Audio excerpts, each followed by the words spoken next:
Yesterday, a short clip of the Oxford debate with Tommy Robinson about Islamophobia. Stephen Yaxley Lennon, known to his hooligans as Tommy Robinson. Stephen, there is a crowd outside rioting against you tonight, and without the protection and generosity of a Muslim Palestinian president and a mostly South Asian executive, you would be quite literally cooked. I love how they say this, and like the implication is that like we're protecting you because we would kill you. We can look at simply last week in Belfast. Bad faith actors who could not have found Belfast on a map a week earlier were deliberately stoking people onto the streets, and that is the absolute definition of racism. So who is Islamist violence actually killing? The biggest problem that we have is racism. By the way, we'll kill you. 91% of everyone killed by Islamist terrorism is Muslim. Yes?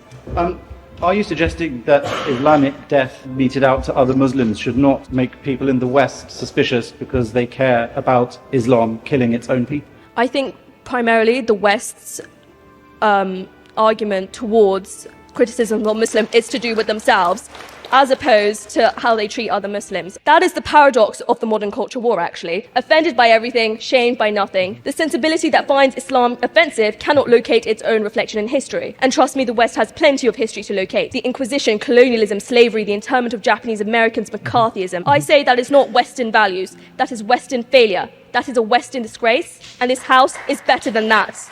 Good, then leave. If you feel that way, then get the fuck out. Like, I mean, if you really think that and you really believe that, then that's fine. Then just leave. Let's get this out, shall we? 78% of British Muslims believe that no publication should publish pictures of Muhammad. That rises to 87%. That's 9 out of every 10 Muslims that are walking. You know, that can't be reconciled. It's fundamentally against the ideology of Western thought. And again, in Saudi Arabia, that's the law. If you think like that, you need to leave. In a country which absolutely abandoned blasphemy laws. So here we are with this cartoon. It's time to show that I will not submit. I will not adhere to the religious laws of far-off places. Now, my wife asked me not to show this for fear of repercussions in my family, but I told her that if I did not, then I had already submitted to Islam. So here we are. Is it not enough that half the team that invited you to this debate were Muslim women who wanted to hear out your expression and your arguments? Is it not enough that I, as a Muslim president, have invited you to this chamber to give your arguments? Is that not enough justification and evidence for you to believe that we do believe in free speech? I would not become the president of a free speech society if not for this. Thank you, Al. May I finish? Excuse me. If you believed in free speech, you wouldn't have interrupted him. Props are not allowed. You can see how they're trying so hard to not show this image. I mean, this is crazy. I am going to rule on the point of order. There is no bar in the forms of the House against the use of props.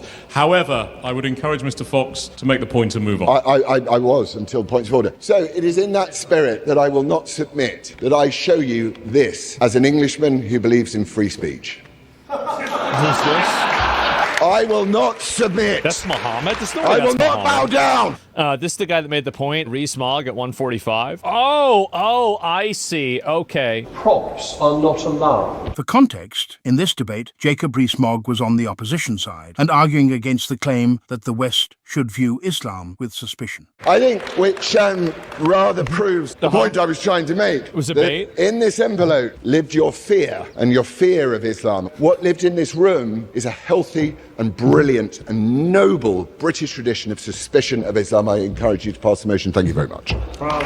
Damn. And I think that really allowing yourselves to be controlled by religious threats of extremism, you just have to shut this down. These two ideologies can't be reconciled. You can't have an ideology that says that you are open to free expression and free debate and free conversation, and in the same place have an ideology that says that if you do that free expression or debate, we get to kill you for it. They're just like one of these two things has to win. There's no world where they can both coexist.